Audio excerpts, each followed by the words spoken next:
Hello everyone, welcome back to the physical educator.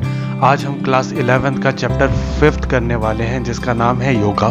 आज हम उसका सेकंड पार्ट कर रहे हैं। हमने फर्स्ट पार्ट अभी कुछ समय पहले ही किया था, तो आज हम उसके आगे के टॉपिक कवर करेंगे। तो एक बार कंटेंट पे ध्यान देते हैं। हमने पिछली वीडियो के अंदर कवर किया है फर्स्ट और सेकेंड यूनिट। फर्स्ट यूनिट थी meaning and importance of yoga, तो हम वो यूनिट को कवर कर चुके हैं। और एलिमेंट्स ऑफ योगा की योगा के क्या एलिमेंट्स होते हैं हमने उसके बारे में भी देखा प्रीवियस वीडियो के अंदर। अगर आपको वो वीडियो चाहिए तो वो आपको प्लेलिस्ट के अंदर मिल जाएगी। और आज हम इस वीडियो के अंदर जो टॉपिक करने वाले हैं वो है यूनिट 3 जिसका नाम है इंट्रोडक्शन टू आसन, प्राणायाम, मेडिटेशन एंड योगिक क्रियास।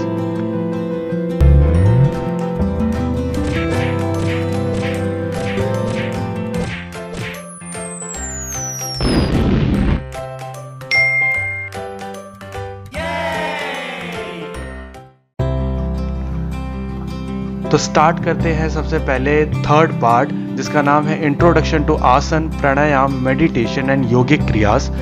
तो सबसे पहले हम बात करते हैं इसके अंदर आसन की। आसन का अर्थ क्या है? अगर आसन का अर्थ समझा जाए the ability to sit comfortably for an extended period of time in any position is called asana. एक आसन का अर्थ क्या है? आसन का अर्थ है कि हम एक अवस्था में सिंपली अपने आप कंफर्टेबली फील कराते हुए कितने लंबे समय तक मैं उस अवस्था के अंदर रह सकता हूँ, उस पोजीशन के अंदर मैं रह सकता हूँ, वो है आसन। अच्छा, अगर इसको और थोड़ा डिफाइन किया जाए, इन आसन body is kept in various positions in such a way that the activities of organs and gland of our body becomes more efficient and finally improves the health of mind and body। तो आसन का अगर अर्थ समझा जाए तो आसन क्या है? हम अपनी बॉडी को वेरियस पोजीशंस के अंदर डालते हैं। जैसे कि अगर मैं बात करूं, हम शीर्ष आसन करते हैं जिसके हम सर के बल खड़े होते हैं, फिर हम मयूर आसन करते हैं। तो कई सारे ऐसे आसन हैं जो हम करते हैं। उनका काम क्या है? उनका काम ये है, वो हम अलग अलग पोजीशन में इसलिए जाते हैं ताकि हमारे ऑर्गन्स और ग्लैंड्स जो है वो और एफिशिएंटली एक्टिवेट हो पाए, वहाँ तक उनका ब्लड सप्लाई उतना अच्छा पहुँचे। तो जब हम आसन को परफॉर्म करते हैं तो उससे हमारे ऑर्गन्स और ग्लैंड जो है बहुत ही एफिशिएंटली वर्क करने लग जाते हैं, जिसकी वजह से हमारा जो माइंड है, ठीक है, उसकी हेल्थ इंप्रूव होती है और हमारी जो बॉडी है उसकी भी हेल्थ इंप्रूव होती है। तो ये है आसन का मतलब। और आगे बढ़ते हैं और समझते हैं क्लासिफिकेशन ऑफ आसन, यानी हमने आसन को किन किन पार्ट्स के अंदर डिवाइड किया है। तो सबसे पहले इसको समझने के लिए आसन जो है वो 3 हिस्सों में विभाजित किया गया है, 3 हिस्सों में उसको बांटा गया है। जिसका पहला हिस्सा है मेडिटेटिव आसन, ठीक है। मेडिटेटिव आसन के अंदर हम मेडिटेशन करने वाले आसन करेंगे जिनसे मेडिटेशन में हमें हेल्प मिले, ठीक है। सेकंड है रिलैक्सेटिव आसन, ठीक है, जो कि हमारी बॉडी, माइंड और हमारे सोल को रिलैक्स करने के लिए काम करता है।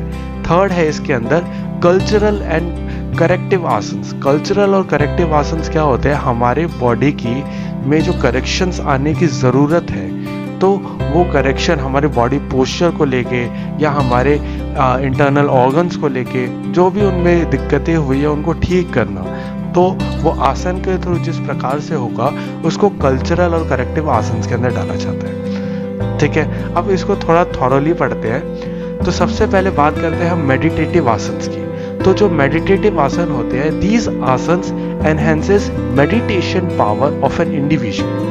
यानी अगर एक पर्सन मेडिटेशन करना चाहता है तो उसको मेडिटेटिव आसन्स करने चाहिए। मेडिटेशन से पहले मेडिटेटिव आसन करे जो उसकी मेडिटेटिव पावर को बढ़ाएगा, ठीक है, उसकी मेडिटेशन करने वाली पावर को बढ़ाएगा।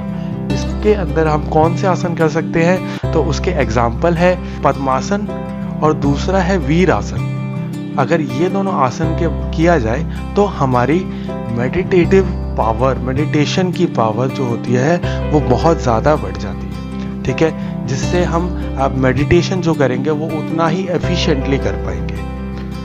नेक्स्ट बढ़ते हैं आगे और बात करते हैं रिलैक्सेटिव आसन्स की। रिलैक्सेटिव आसन्स क्या होते हैं? By practicing these asanas one can remove fatigue and relax physically and mentally. यानी इन आसन को अगर हम करें तो हमारी जो थकान है शरीर की, ठीक है, चाहे वो फिजिकली हमारी बॉडी की हो, चाहे वो हमारे दिमाग की या मन की थकान हो, मेंटली हो, ठीक है, उन सारी थकानों को हम आसन के थ्रू दूर कर सकते हैं। अच्छा, अगर इन सारी थकान को हम किन आसनों की तरह दूर करेंगे तो उसके एग्जाम्पल है, फर्स्ट मकर आसन, सेकंड शवासन। शवासन क्या होता है? जिसके अंदर हम पूरा लेट के अपनी बॉडी को रिलैक्स करते थे, ठीक है। तो इन आसनों के बारे में और थोड़ा डिटेल में पढ़िए, क्योंकि योगा जो है उसका बहुत बड़ा इंफॉर्मेशन का ज्ञान है, बहुत सारी इंफॉर्मेशन है। अगर उसको पढ़ोगे, उसके अंदर उसको समझने की कोशिश करोगे तो अपने लाइफस्टाइल को तुम बहुत अच्छा इंप्रूव कर सकते हो। नेक्स्ट आता है इसके अंदर कल्चरल और करेक्टिव आसन्स।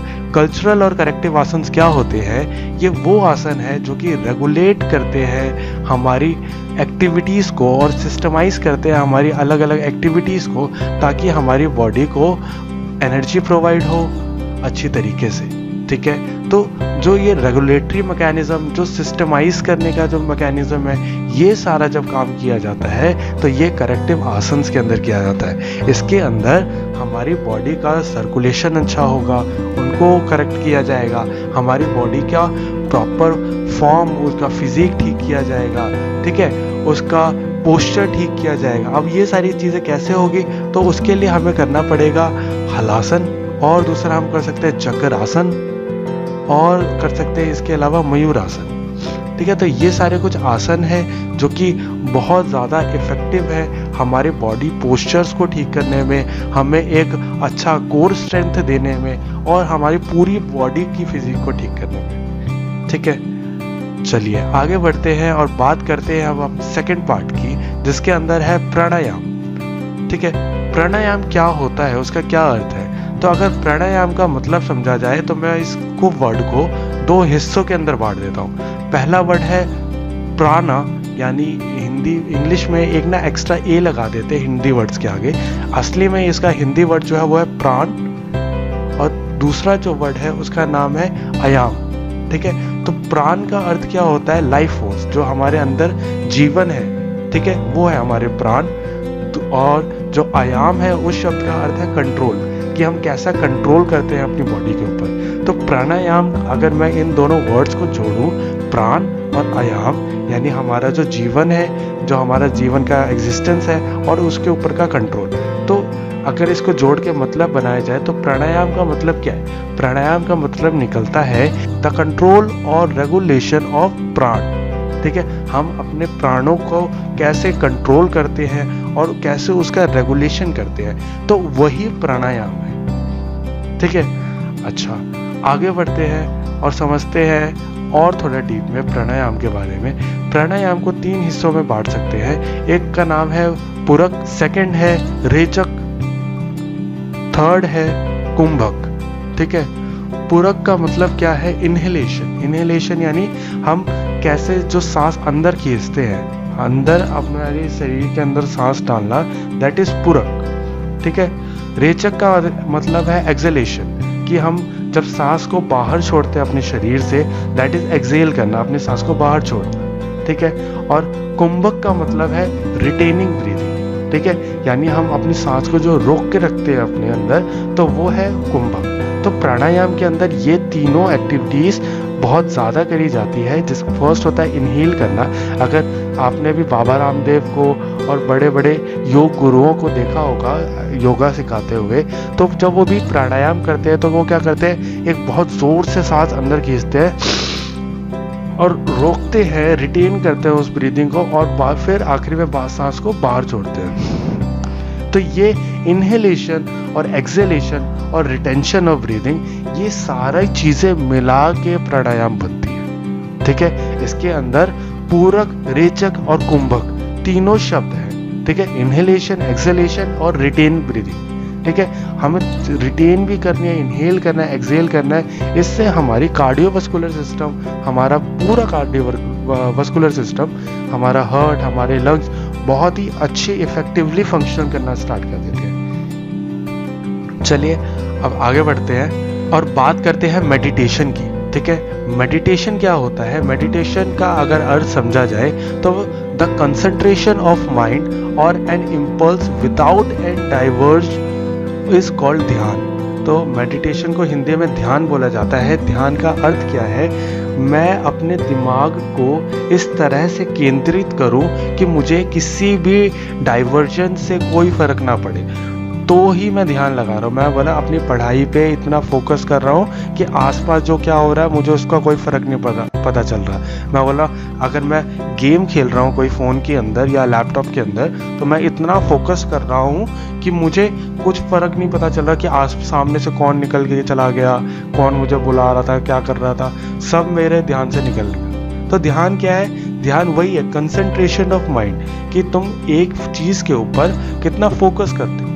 ठीक है, when an individual attains such concentration that whenever he or she thinks or imagine start seeing them clearly is the stage of ध्यान।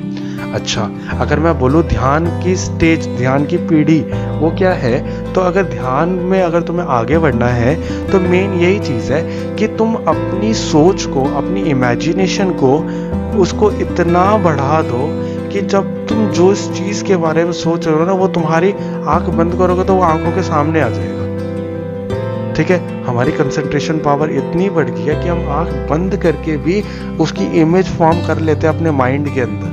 तो वो है ध्यान। ठीक है, वो है ध्यान का स्टेज। लास्ट बात करते हैं शुद्धि क्रियास की। तो शुद्धि क्रियास क्या होता है? द मीनिंग ऑफ शुद्धि क्रियास। शुद्धि क्रियास को योगिक क्रियास भी बोला जाता है। The inner cleaningness of our body done by shuddhi क्रियास। जो हमारी बॉडी के जो इंटरनल ऑर्गन्स हैं उनको क्लीन करना, अपने अंदर की शुद्धिकरण को करना, वो होता है शुद्धि क्रियास, जिसको अगेन मैं बोल रहा हूँ योगिक क्रियास भी बोला जाता है। ठीक है, अच्छा हम अंदर को क्लीन कैसे करेंगे? तो इसके लिए कुछ तरीके हैं, कुछ प्रॉपर फॉर्म्स है इसको दूर करने के लिए। जैसे एग्जाम्पल्स है कुछ उसके, नेति, धोती, बस्ती, नलुई। ठीक है, नेति के अंदर जो वो एक बहुत पॉपुलर इमेज भी है कि नाक के अंदर एक तरफ पानी डाल के दूसरी तरफ नॉस्ट्रिल से निकालना। ठीक है, नाक के एक छेद से पानी डाल के दूसरे छिद्र से निकालना। तो ये किया जाता है ताकि हमारा ब्रीदिंग पैटर्न सुधरे। ठीक है, तो अलग अलग चीज़ें हैं, अलग अलग तरीके हैं अपने आप को शुद्ध करने से अंदर हमारे इंटरनली ऑर्गन्स के थ्रू। तो वो सारा चीज़ कवर होता है हमारे शुद्धि क्रियास या योगिक क्रियास के अंदर।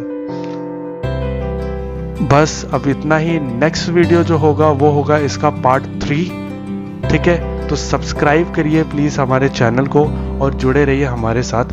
Thank you so much. और मेरा नाम है अनुज कुमार ठाकुर।